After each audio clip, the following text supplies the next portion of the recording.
I'm going to be doing some recipes for you with emphasis on honey. May is the month of the honeybee. I'm going to be using the honey today, but the first thing I'm going to be doing is making panna cotta. Now, panna cotta is, supposedly somehow been talked into being this hard thing to make, but it's actually not. It's actually one of the easiest desserts you can possibly make. I'm going to make it using coconut milk and coconut yogurt, just something non-dairy. I'm going to use gelatin in it. The idea of panna cotta basically means panna is cream, cotta is cooked. It's cooked cream. You heat up cream and sugar, you add gelatin, you pour it into a glass, and you've got panna cotta. So in this case, what I'm actually going to do is heat up some coconut water and sugar, caster sugar, so it's 200 mils and 75 grams. And I'm just I'll put some vanilla paste in there as well. A little squirt. And then put it on the stove and just bring it up to the boil, just till it starts to bubble, and it's enough to just dissolve the sugar. That's all it needs to be. Pop it on there. So it only takes a couple of minutes to get to that point. In the meantime, I've got some gelatin powder here, and when you use gelatin, you need to kind of dissolve it in cold water first, and then add it to the hot liquid. So that's what we're going to do. If you're using gelatin sheets, same thing. You dissolve them, you just soften them in cold water, and then once that liquid's hot, we add this to that. So it's the simplest thing in the world. If you want to keep it vegan, vegetarian, you don't want to use gelatin, you can use agar, but agar needs to be heated to actually respond to get that thickness. So what we do in that case is we do the same thing, mix the agar with some water, add it into there, but then actually bring it up to the boil and take it off.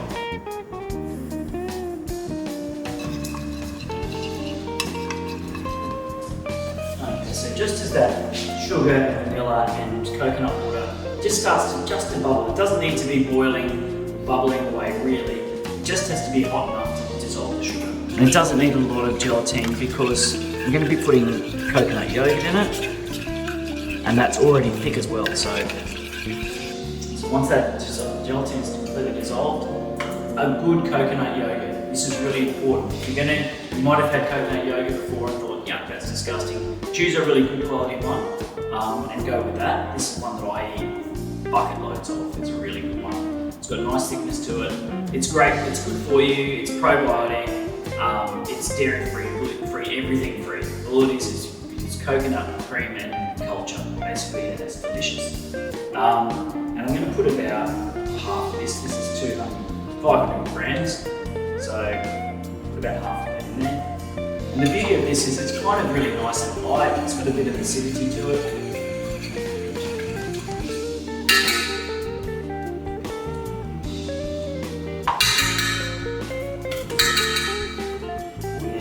Stuck into that whisk.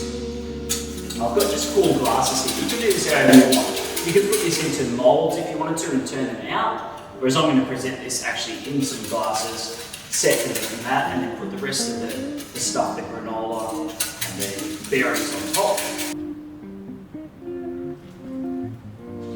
Now, if you want to get really fancy with this as well, what we would normally do as a chef, it's got all those vanilla bean little bits in it. And if you pour it into the glass straight away, all the vanilla bean little seeds are going to drop to the bottom of the glass. So if you wanted to get really technical with your panna cotta, you could actually chill this down in a bowl in the fridge until it just starts to set. You can see it's just starting to get a bit wobbly, and then pour it into the glasses, and then all those vanilla bean seeds are going to be suspended within your panna cotta. Okay, and then I've just got 4 nice glasses that you can actually get into. Anything that's kind of a bit too close to the top, it's hard to get in there and get stuck in. So I'm just going to divide this. You should have about 400, 500 mils here. And so you've got about 125 mils per glass basically. Okay, so now those are in the glasses. You're going to completely cool them until they're really cold. So it's a good idea to do this overnight, or at least allow yourself 4 to 6 hours. You want them to be completely set, so when you put the other stuff on top, it doesn't sink straight into them. So now onto the second part of the panna cotta is the granola. So I'm going to do an almond granola. you can make this with anything you want. So if you like macadamias or pecans, or you like dried apricots, whatever you like into this, but the basic recipe remains the same. So you need some rolled oats, and I normally use, these are kind of being cracked up to make them into fast cooking oats, but I normally use big flat whole oats, a couple of cups of those, and then whatever nuts you like. So these are flaked almonds, that's fine. If you like pecans, hazelnuts, whatever, put them in there. And then some spices, so ginger, a little sprinkle of that, and some cinnamon.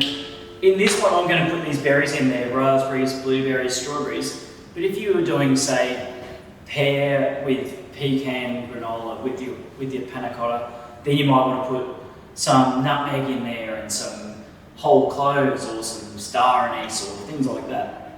So a couple of bits of spice in there. And then the thing that holds all this together is going to be coconut oil, quarter of a cup of that, and then a quarter of a cup of the B1/3 honey. So this is the honey that was harvested from the rooftops here. So this is pure West Village honey, B1/3.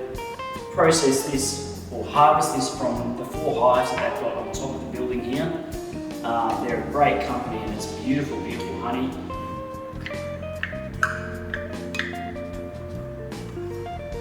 I'm going to put a little bit of vanilla paste in there as well.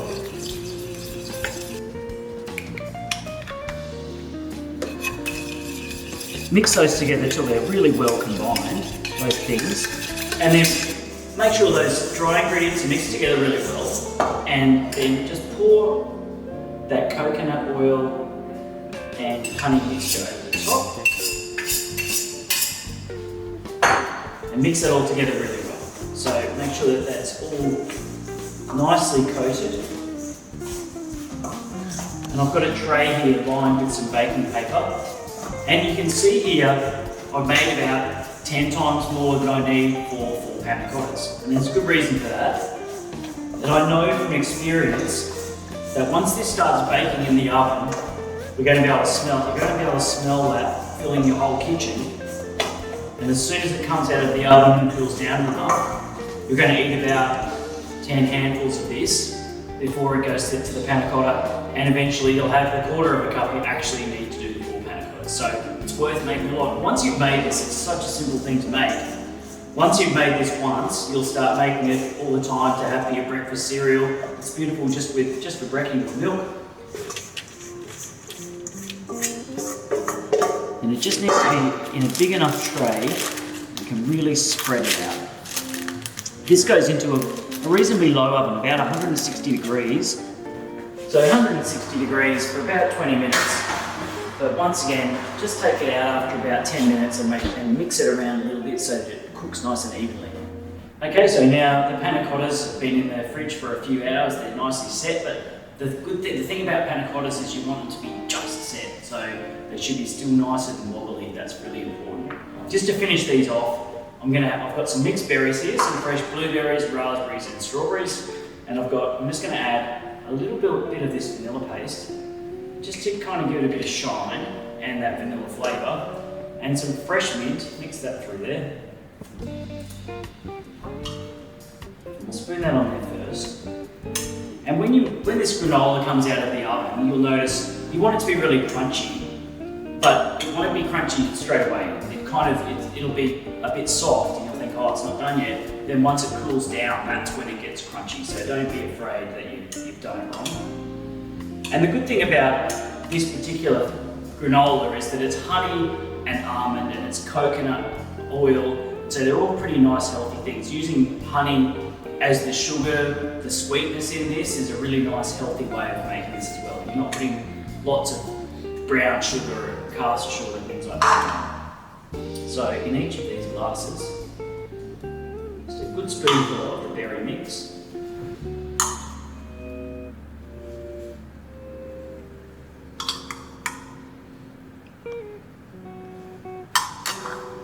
Okay, and then once the fruit's in there, nice spoonful of that honey and almond granola.